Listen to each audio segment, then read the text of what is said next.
ঠিক তেমনি আল্লাহ পাক আমাকে আপনাকে পরীক্ষা করে দেখে নেবে। প্রতিটা নবী আলাইহিস সালামকে আল্লাহ পরীক্ষা করেছে।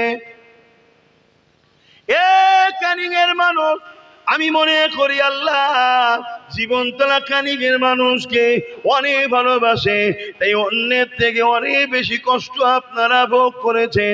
আপনাদের উপরে অনেক জুলুম হয়েছে, আপনাদের উপরে অনেক অত্যাচার হয়েছে, আপনাদেরকে অনেক আঘাত দেওয়া হয়েছে। মনে রেখে দেবে, এ দুনিয়া সামান্য জিন্দেগি। ধনীদের থেকে গরিবরা 500 বছর আগে আল্লাহ পাকের জান্নাতি হয়ে যাবে। দুনিয়ায় না হয় 70 বছরে ধনী, দুনিয়ায় না হয় 50 বছরে ধনী, দুনিয়ায় না হয় 50, 60, 70 বছর একটু আরাম আয়েশ করে কাটাবার স্বপ্ন নি। কিন্তু মনে রাখবে, কিয়ামতের কঠিন দিনে যেদিন মাথার এক পেগ দেখতিলা, এক হাত উপরে আল্লাহ সূর্যকে নামিয়ে দেবে, মাথার খিনে কোনো গোলে গোলে নাক দিয়ে ঝরে ঝরে পড়বে। ওই কিয়ামতের দিনেতে আল্লাহ পাক ধনীদের থেকে 500 বছর আগে জান্নাতি দিগকে, গরিব দিগকে আল্লাহ পাক জান্নাতি বানিয়ে দেবে।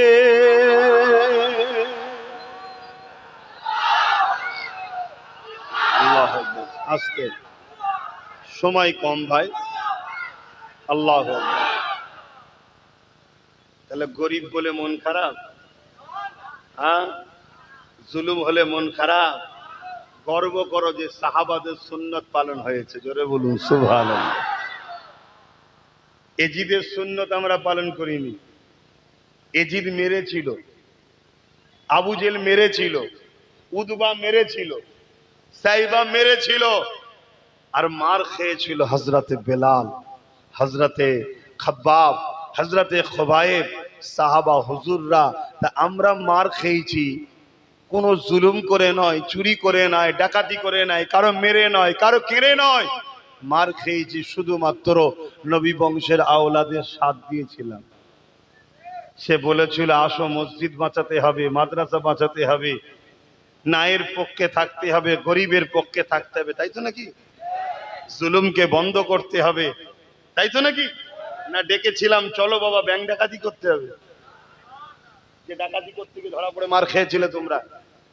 তাহলে তোমরা গর্ব করো, শুকরিয়া আদায় করো যে আল্লাহ আমাদেরকে সাহাবাদের সুন্নত পালন করিয়েছে।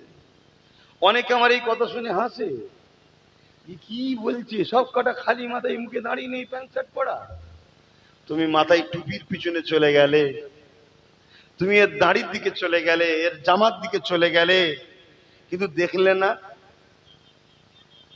অনেক দাড়ি রেখে মাথায় টুপি দিয়ে বড় জুব্বালে গিয়ে রাইসুল মুনাফিক আব্দুল্লাহ ইবনে উবাই হয়ে বসে আছে, এটা দেখলেন না? হয়তো এ দাড়িওয়ালা, টুপিওয়ালা, জুব্বাওয়ালা আল্লাহওয়ালাদের নবী সুন্নাতের একটা ইউনিফর্মের থেকে কম আছে, কিন্তু এর মধ্যে একটা ফরজ ইবাদতও আছে। কি? এ নায়ের পক্ষে, সন্ত্রাসের বিরুদ্ধে। জোরে বলুন সুবহানাল্লাহ। এটা দেখলে না? একে তুমি আরো উৎসাহী করো, একে তুমি আরো ভালোবাসা দাও, এই যুবকগুলোকে বুকে লাও, এই যুবকগুলোকে বুঝাও যে তুমি এত ভালো কাজ করছো, কিন্তু তোমার বাহ্যিকটা যদি একটু সুন্দর করো তাহলে মনে রাখবে তোমার দুনিয়াও ভালো লাগবে, আখিরাতও ভালো লাগবে। দেখবে একদিন এ ছেলে কোনো টুপি পরবে, একদিন এ ছেলে কোনোই দাঁড়িয়ে রাখবে, একদিন এ ছেলে কোনোই মসজিদে গিয়ে ভিড় করবে, একদিন এ ছেলে কোনো হজ করে এসে হাজি হয়ে যাবে। কিন্তু হজ করে বহুত হাজি আছে মিথ্যা মামলা দিয়েছে, হজ করে বহুত হাজি আছে হারামের টাকা নিয়েছে, হজ করে বহু হাজি আছে আমফানের টাকা চুরি করেছে, হজ করে বহু হাজি আছে পরের ঘরের কাটমানি খেয়েছে, হজ করে এমন হাজি আছে লোকের তেরপল পর্যন্ত চুরি করেছে, হজ করে এমন হাজি আছে বিচারের নামে নারী সতীতা নষ্ট করেছে। এই হাজির থেকে এই প্যান্ট শার্ট পরাগুলো অনেক অনেক গুণ ভালো, এটা আমার আল্লাহ ও রাসূল বলছে।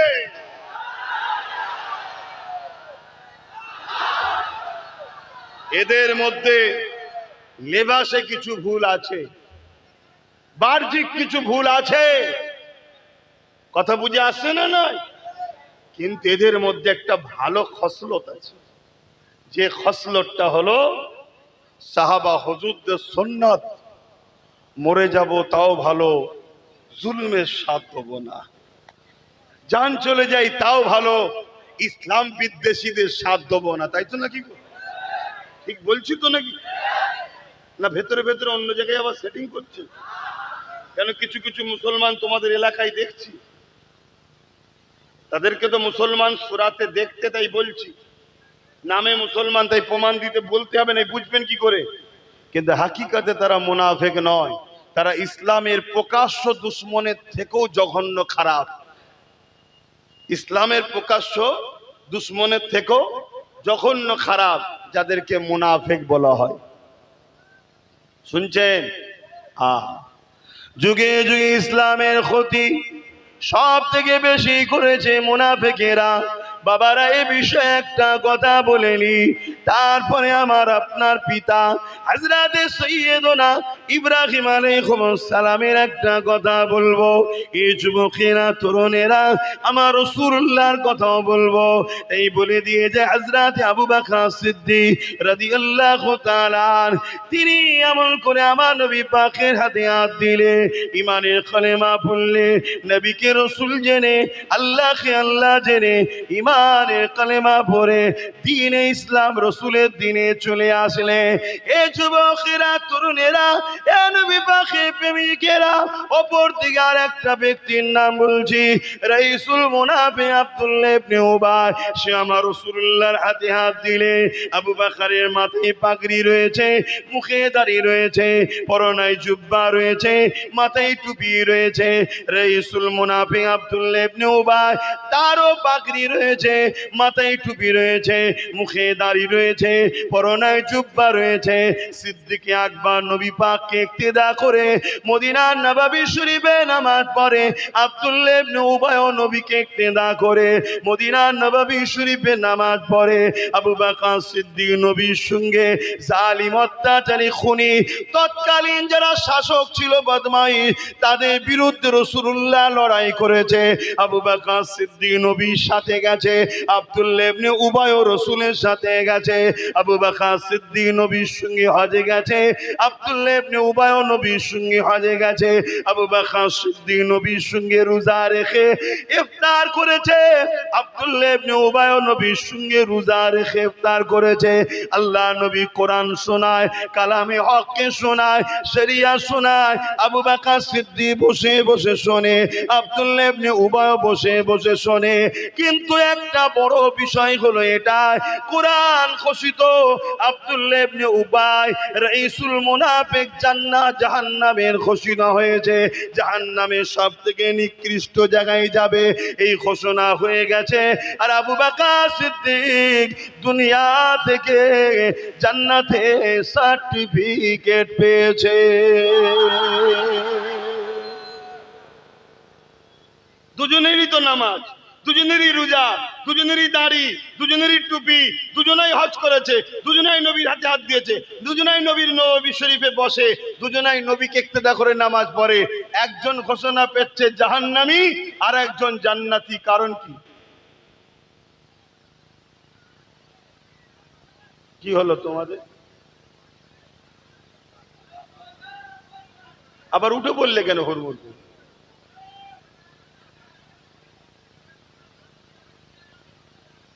ওহ, শান্ত হও, পরিবর্তন হও, মিজাজ ঠান্ডা করো। এগুলো আখলাকে রসুল, নবীর আখলাক এটা। বসো বসো। এই কমিটির ছেলেরা, তোমরা যাতায়াত করুনি, শুনছেন তো ভাইরা? কেন সময় কম ভাই, আমাদের ওদিকে প্রচুর পানি হয়েছে, ঘটপুকুরেও পানি পেয়েছি, কথা বুঝলেন? কিন্তু আল্লাহ শান আপনাদের এখানে হয়নি। আর অথচ এত বড় প্যান্ডেল, আল্লাহ কি না পারে? হ্যাঁ, এই গতকালকে জলসা করলাম, কি তো কালকে জলসা করলাম কোন জায়গায়? এই একটা কাকদ্বীপের ওইদিকে ভুটামুল্লার কন্যা, কি বলে, কালকেই তো। হ্যাঁ, সকাল 11টায় টাইম ছিল, যে পৌঁছালাম 12টায়। দেখি ওপরে কিছু ছাউনি নেই, মেঘলা হয়ে আছে, লোকগুলো সব বসে আছে, দেখলে একদম ভিড় করে বসে আছে আল্লাহর বান্দারা। আর একটু পরেই দেখি মেঘলা চলে যায়, একদম কড়া রোদ, লোকগুলো সব ঘেমে টেমে মুখ কালো হয়ে গেল। আমি কি গো এই দোয়া করে দিই? তারা বললো না, জলসা করেন। আমি কষ্ট হচ্ছে, কিচ্ছু হয়নি। কষ্ট কি হয়নি? হ্যাঁ হচ্ছে, কিন্তু প্রেমের কাছে কষ্টটা ভালোবাসার কাছে হেরে যাচ্ছে। জোরে বলুন সুবহান। আহারে আমার বেলাল হুজুরকে গরম রডের ছাকা দিয়েছে ঠোঁটে মুখে, মরুভূমির গরম বালিতে শুইয়ে রেখেছে, বুকে ভারী পাথর চাপিয়ে দিয়েছে। এ বেলাল, আল্লাহ ছেড়ে দে, নবী ছেড়ে দে। বেলালের কি কষ্ট হয় না? হ্যাঁ হয়েছে, কিন্তু আল্লাহ রসুলের প্রেমটা এত বেশি ছিল, ওই কষ্ট থেকে প্রেমটা বেশি ছিল, তাই কষ্ট তার সহ্য হয়েছে, কষ্ট তাকে দুর্বল করতে পারেনি। জোরে বলুন সুবহানাল্লাহ, আরো জোরে বলুন সুবহানাল্লাহ। হায় হায় হায়, আজও কিছু বেলালের গোলাম দেখা গেছে, ঘর ভেঙেছে, কল তুলে নিয়ে চলে গেছে, হ্যাঁ, গরু দিয়ে পালিয়েছে, খাসি নিয়ে পালিয়েছে চোরেরা, এত জুলুম করেছে, তারপরও অফার দিয়েছে ফিরে আয়। কিন্তু আলহামদুলিল্লাহ আজও কিছু লোক আছে, তারা এত জুলুম সহ্য করার পরও তারা আজকের দিনেতে হোসাইনের গোলাম, নবী বংশের আওলাদকে ছেড়ে কিন্তু চলে যায়নি। তা আগামী দিন আরো পরীক্ষা হবে, মজবুত হয়ে থাকতে পারবে তো? এই ভাইটার সাথে, বাবাজির সাথে ছিলে আছে, থাকবে তো? হাত তুলে সাক্ষী দাও, এ হাত সত্য তো? এ হাত সত্য তো? আল্লাহ কবুল করে বোন, আল্লাহুম্মা আমিন। তোমরা সাক্ষী দাও, আমার মা বোনেরা আমাদের সাথে আছে তো? তোমরা সাক্ষী দাও, কারণ ওদের কাছে তার আমরা সাক্ষী নিতে পারছি না, এটা তোমরা সাক্ষী দাও, নিয়ে বলো আছে তো নাকি?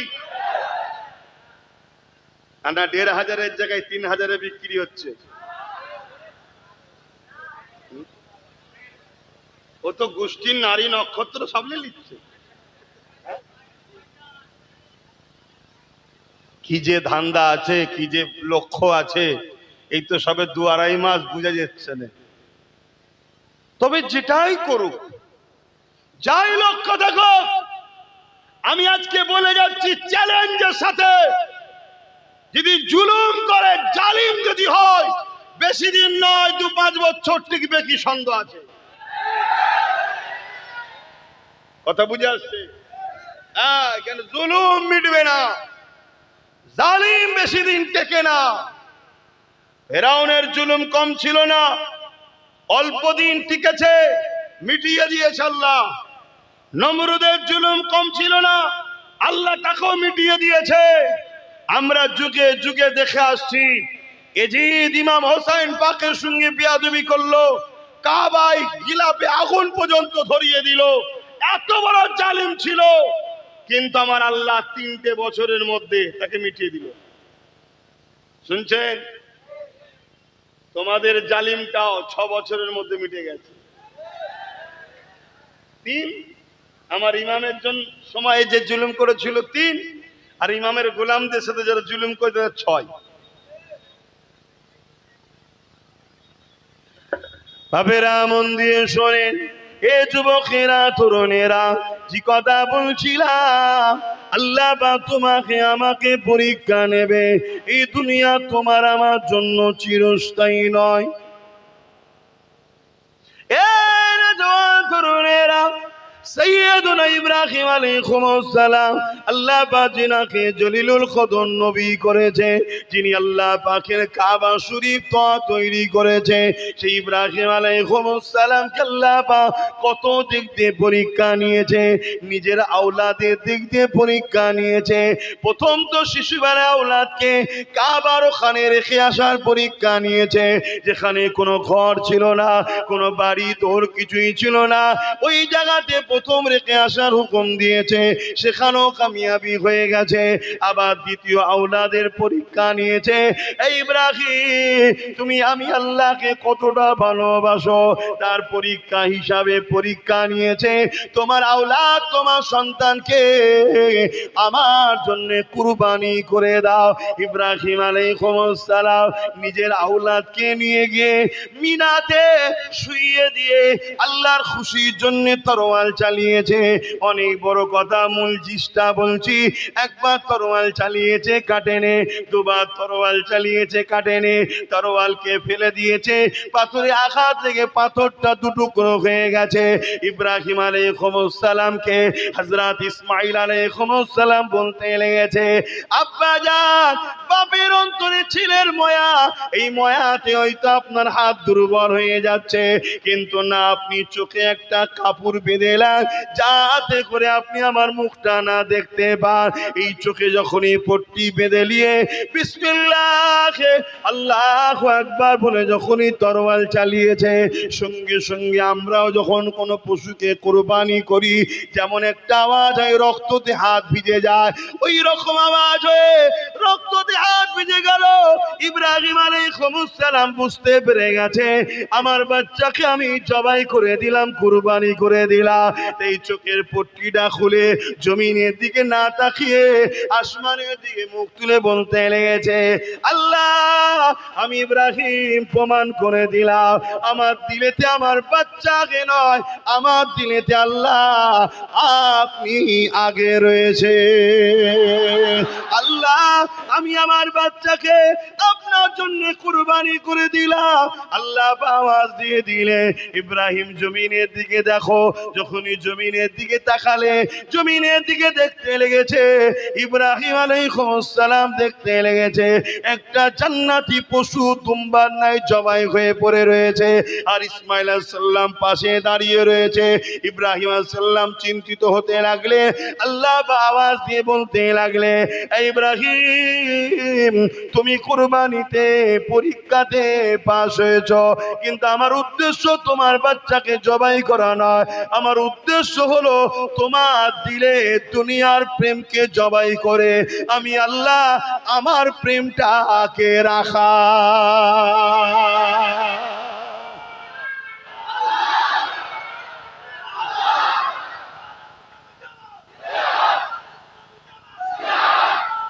আল্লাহু আকবার। কাল মসজিদের উপরে হামলা হবে, মাদ্রাসার উপরে হামলা হবে, কোরআনের উপরে হামলা হবে, দ্বীনের উপরে হামলা হবে, ইনসাফের উপরে হামলা হবে, নারীদের উপরে হামলা হবে, গরিবদের উপরে হামলা হবে, বিধবাদের উপরে হামলা হবে, আল্লাহ সৃষ্টির উপরে হামলা হবে, আমার দেশের উপরেও হামলা হবে। এই হামলাকে রোকার জন্য আগামী দিন যদি আমাদেরকেও কুরবানি হতে হয়, আমরাও কুরবানি হয়ে জালিমদের বিরুদ্ধে লড়াই করতে রাজি আছি না? এই ইমানি জজবা রাখতে হবে, এই পাওয়ার রাখতে হবে। আরে ইমাম হুসাইন পাক বলেছে, তুমি জুলুমের বিরুদ্ধে দাঁড়াও, অন্যায়ের বিরুদ্ধে দাঁড়াও, অত্যাচারের বিরুদ্ধে দাঁড়াও, খুনিদের বিরুদ্ধে দাঁড়াও, জালিমের বিরুদ্ধে দাঁড়াও, সন্ত্রাসের বিরুদ্ধে দাঁড়াও। আমি হুসাইনকে দেখো, আমি রাসূলের নওয়াসা, জান্নাত আমার নবীর, দুনিয়া আমার নবীর, আখিরাত আমার নবীর, সবকিছু আল্লাহ বানিয়েছে আমার নানার জন্য, এবং দুনিয়া থেকে আমি জান্নাতের সার্টিফিকেট পেয়েছি। আমি হুসাইন নামাজ পড়েছি, আমি হুসাইন রোজা রেখেছি, আমি হুসাইনের পাগড়ি আছে, আমি হুসাইনের দাড়ি আছে, আমি হুসাইনের টুপি আছে, আমি হুসাইনের জুব্বা আছে, আমি হুসাইনের তাসবিহ পড়ি। কিন্তু এর মানে এটা নয় জুলুম দেখে চুপ থাকবো, অন্যায় দেখে চুপ থাকবো, অত্যাচার দেখে চুপ থাকবো, মিথ্যা দেখে চুপ থাকবো। না না, এটা আমার নবীর আদর্শ নয়। আমার নবীর আদর্শ আবু জেহেলের বিরুদ্ধে, উতবার বিরুদ্ধে, সাইবার বিরুদ্ধে, রোমের বিরুদ্ধে, পারস্যের বিরুদ্ধে, কিসরার বিরুদ্ধে, কাইসারের বিরুদ্ধে, পৃথিবীর সমস্ত জালিম শাসকদের বিরুদ্ধে আমার রাসূল লড়াই করেছে। মুসলিমদের পক্ষে, এতিমের পক্ষে, বিধবার পক্ষে, মানুষের পক্ষে, মুসলমান হোক অমুসলিম হোক, রাসূল সবার জন্য এসেছে, সবার পক্ষে দাঁড়িয়ে লড়েছে। তাই আমি হোসাইন বলে যাই, তুমি ন্যায়ের পক্ষে দাঁড়িয়ে লড়ো, অন্যায়ের বিরুদ্ধে দাঁড়িয়ে লড়াও, ন্যায়ের পক্ষে দাঁড়াও, অন্যায়ের বিরুদ্ধে দাঁড়াও। আমার আল্লাহ তোমাকে নিরাশ করবে না। হয় হোসাইনের কাতারে শহীদ দিয়ে আমার সঙ্গে জান্নাত দেবে, না আমার সাথী যারা বিজয় হয়েছে তাদের কাতারে গাজী করেও জান্নাত দেবে। জোরে বলুন সুবহানাল্লাহ, আরো জোরে বলুন সুবহানাল্লাহ। ভাইরা আমার, আমাদের জন্য এই দুটো রাস্তা, আর মুনাফিকের জন্য আরো রাস্তা আছে। আমাদের জন্য মনের মধ্যে শহীদের তামান্না রাখতে হবে। শহীদ কি গো, আল্লাহ যদি দেয় নেবে না, হ্যাঁ? কিন্তু আমাদের অত বড় কপাল কি জানি না। আমাদের কপাল যত বড় হবে কি আমাদের জানা নাই। কিন্তু শহীদের মাকাম কত, আহা, শহীদদের ঘরে আল্লাহ বেহিসাব জান্নাত দেবে। জোরে বলুন সুবহানাল্লাহ। গাজীদেরও জান্নাত, কিন্তু হিসাব দিতে হবে, তারপরে জান্নাত। কথা বুঝে আসছে? তাহলে আমি একটা কথা বলতে গিয়ে দিকে চলে এলাম, মুনাফিক আর মুমিন দুদিকেই দাড়ি, তাহলে দুদিকেই টুপি, দুদিকেই নামাজ, দুদিকেই রোজা, দুদিকেই হজ। আর কারবালাতেও ঠিক এরকমই ছিল। এজিদের তাবুতেও আজান হয়েছে, হোসাইন পাকের তাবুতেও আজান হয়েছে। এজিদের দিকেও কি বলে কলেমা পড়া মুসলমান, হোসাইনের দিকেও রয়েছে কলেমা পড়া মুসলমান। এজিদের দিকেও মুফতি, মৌলানা, আলেম, হাফেজ রয়েছে, হোসাইন পাকের দিকেও আছে। এবং এজিদের দিকে সংখ্যাটা হলো 13,000। কত? 13,000। কিছু লোক কিছুদিন আগে বলছিল না, হ্যাঁ আব্বাস সিদ্দিকী ওর সাথে কজন আছে, হ্যাঁ এরকম বলছিল না। আরে সংখ্যাতে যেওনি, সংখ্যাতে যদি যাও তাহলে তো এজিদ হক হয়ে যাবে, হোসাইন ভুল হয়ে যাবে। কেন? হোসাইনের দিকে মাত্র 52 জন, আর মহিলা বাচ্চা নিয়ে 72, মাত্র 52 জন, 52 জন। আর এজিদের দিকে শুধু মুফতি ছিল 3,000, আলেম ছিল 7,000, হাফেজ ছিল 3,000। তাহলে এজিদকে হক বলবেন নাকি? হ্যাঁ, তোমাদের এলাকায় অনেক শয়তানি সব প্রচার করতো, হ্যাঁ। ও আবার কিছু কিছু হুজুর কিছুদিন আগে বেরিয়েছিল, বাপ রে বাপ, কাবায় গিয়ে নাকি দোয়া করছে জালিমের জন্য। হায় রে হায় রে হায় রে, ঘর মে আগ লাগি হ্যায় ঘর কি চারাগ সে, ঘর মে আগ লাগি হ্যায় ঘর কি চারাগ সে। এ কমকে কখনো কেউ মিটাতে পারেনি। যতদিন ক্ষতি হয়েছে, যতটুকু হয়েছে, ঘরের লোকেরাই গাদ্দারি করেছে। তাই তাহলে দুজনই, একজন দুজনের মাথায় পাগড়ি, দুজনেরই দাড়ি, দুজনেরই টুপি, দুজনেরই জুব্বা, দুজনই নবীর হাতে হাত দিয়েছে। একজন আবু বকর সিদ্দিক আর একজন আব্দুল্লাহ ইবনে উবাই। একজন জান্নাতের সংবাদ পেল, একজন জাহান্নামের সংবাদ পেল। কারণ কি? হযরত আবু বকর সিদ্দিককে জিজ্ঞাসা করা হলো, ও হযরত আবু বকর সিদ্দিক কারণটা কি? হযরত আবু বকর সিদ্দিক বলল, এ আমার নবীর অনুসারীরা, এ আমার নবীর সাহাবারা, বাবারা শুনে রেখে দাও, জেনে রেখে দাও, আব্দুল্লাহ ইবনে উবাইয়ের যা রয়েছে আমি আবু বকরও তাই রয়েছে, কিন্তু আমার যা আছে ওর মধ্যে তা নাই। কি আপনার আছে ওর নাই, কিন্তু ওর যা আছে আপনার রয়েছে।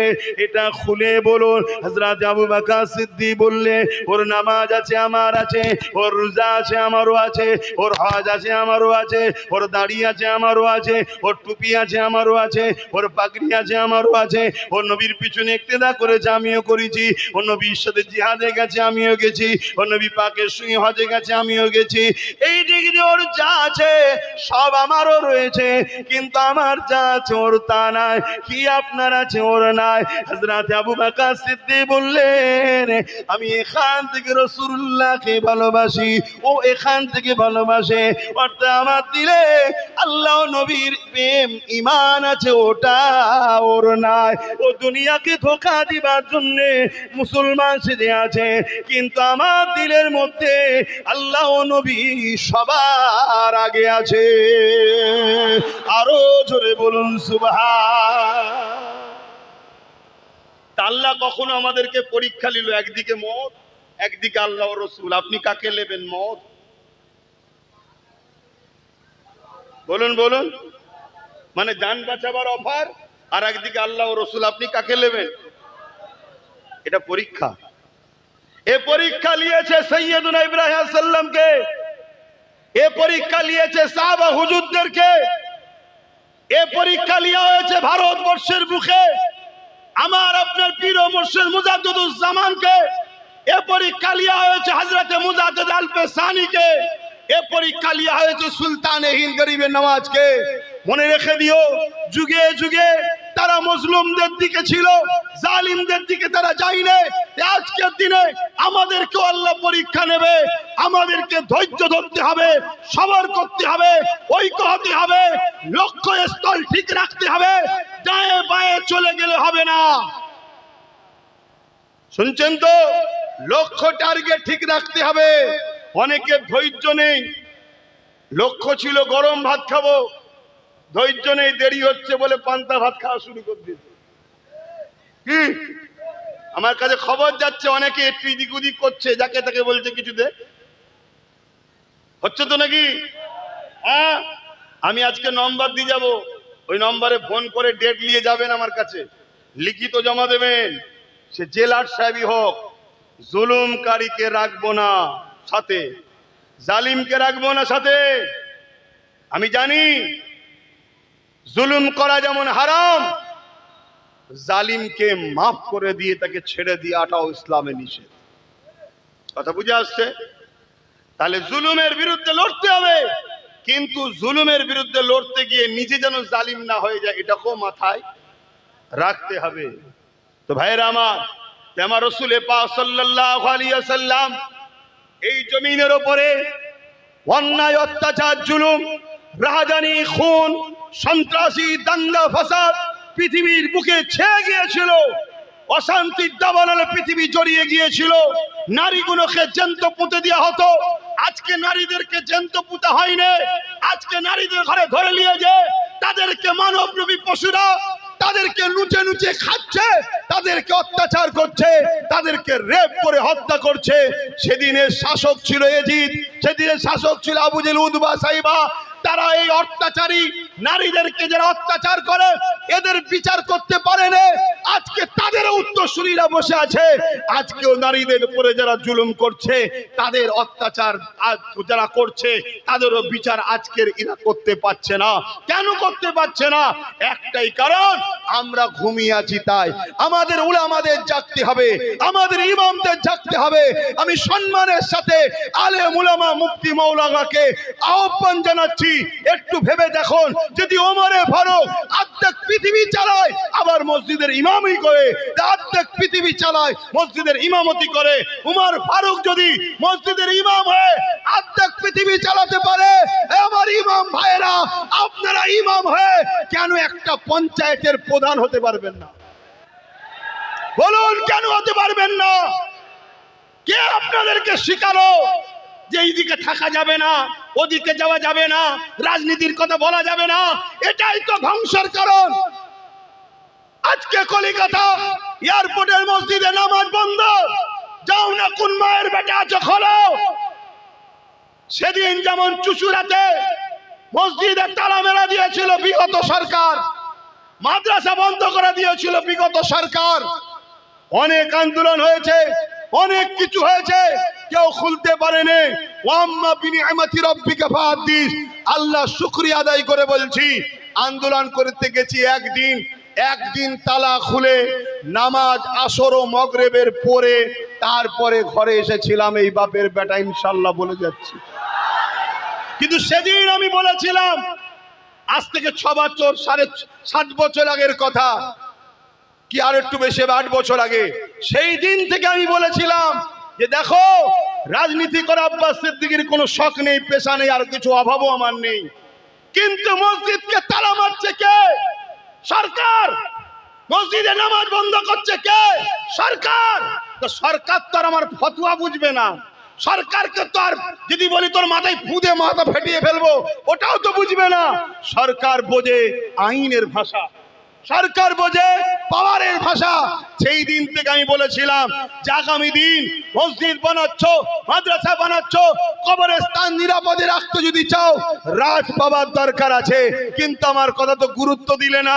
আজকে 91% মুসলমান ভোট দিলে, যে বলেছিল কোরআন মিটে যাবে তাকে ভোট দিলে, সে 86টা পেল, 86টা 86 হাল হয়ে গেল। তা না হয়ে আজকে যদি 8টা 10টাও আমার দিকে থাকতো তাহলে কলকাতার মসজিদ নিয়ে লড়াই হতো না, হতো না? তারপরেও লড়াইয়ের চিন্তা ভাবনা নিয়ে প্রস্তুত নিচ্ছি, চলছে কাজ। কিন্তু দুঃখ লাগছে কি, মসজিদের সভাপতি বলছে আন্দোলন করতে হবে না, রাস্তায় নামতে হবে না। তাহলে বলুন গাদ্দার কোথায়? বলুন। আর এই কথা যখনই বলবো গাদ্দারের চেলারা তখন আমার পিছনে মিডিয়াতে শুরু হয়ে যাবে। কথা বুঝে আসছে না? নাই লাও। ওই জন্যেই বলছি বাপ, মুসলমানকে চিনতে বড় মুশকিল হচ্ছে। তাই প্রত্যেক জায়গায় বলছি, তুমি যদি আমার হও আমি তোমার জন্য হব। তা তুমি কি আমার? যদি আমার হও তার দলিল কি আছে, তার প্রমাণ কি আছে? হ্যাঁ, আজকে এয়ারপোর্ট মসজিদের জায়গায় হয়েছে। মসজিদের এয়ারপোর্টের জায়গায় মসজিদ হয়নি, মসজিদের জায়গায় এয়ারপোর্ট হয়েছে। ঠিক আছে, রানওয়ে বাড়ানো দরকার, হ্যান দরকার, তান দরকার। অবশ্যই দেশের উন্নতির পক্ষে আমরা, ঠিকই তো নাকি? দেশের কোনো ক্ষতি হবে এটা নয়। কিন্তু দুনিয়ায় তো আরো জায়গা আছে, শুধু মুসলমানদের মসজিদটাই নজর পড়ছে কেন? অনেক রাস্তার উপরে তো অনেকের অনেক কিছু আছে, সেগুলো নজরে পড়ে না তো। রাস্তার বীজখানে আছে, পুরো বীজখানে, কই নজরে পড়ে না তো। শুধু আমাদের টার্গেট কেন? একটাই কারণ, জানে এ জাতির হয়ে লড়াই করার কেউ নাই। এ জাতির যারা নেতৃত্ব দিচ্ছে তাদের বেশিরভাগটাই তো জালিমরা জানে আমাদেরই। তাই তো আজকে যা খুশি করছে। এখনো সময় আছে, সংগঠিত হও, ঐক্যবদ্ধ হও, একতা হও। কারোর উপরে জুলুম করার জন্য নয়, কারো বিরোধী করার জন্য নয়। একতা হব অন্যায়ের বিরুদ্ধে লড়াইয়ের জন্য, সত্যেরকে বাঁচাবার জন্য, ন্যায়ের পক্ষে থাকার জন্য, মিথ্যাকে মিটাবার জন্য। ঐক্য হও। আমাদের লড়াই কোনো ধর্মের বিরুদ্ধে নয়, আমাদের লড়াই হলো সন্ত্রাসের বিরুদ্ধে। আমাদের লড়াই কোনো জাতির বিরুদ্ধে নয়, আমাদের লড়াই হলো ফ্যাসিস্ট, অত্যাচারী, জালিম, স্বৈরাচারী, এজিদের মতো শাসকদের বিরুদ্ধে আমাদের লড়াই। যে লড়াই ইমাম হোসেন পাক করে দেখিয়েছে, ও লড়াই আগামী দিন আবার হবে, বিশাল লড়াই হবে। ওই লড়াইয়ে তোমরা লড়তে রাজি আছো? রাজি আছো? যদি রাজি থাকো ঐক্যবদ্ধ হও, একতা হও। দেখো কার পিছনে দাঁড়াতে হবে সেটা ভাবো। কেন নতুন করে তোমাদেরকে আবার বিভিন্ন দিকে, ওই বললাম না কড়াই ছিলাম চুলোই পড়ে গেছি, চুলো থেকে উঠা যাবে না? যাবে না? জোরে বলুন। হ্যাঁ, ইনশাল্লাহ আল্লাহ উঠাবে। বলুন কে উঠাবে?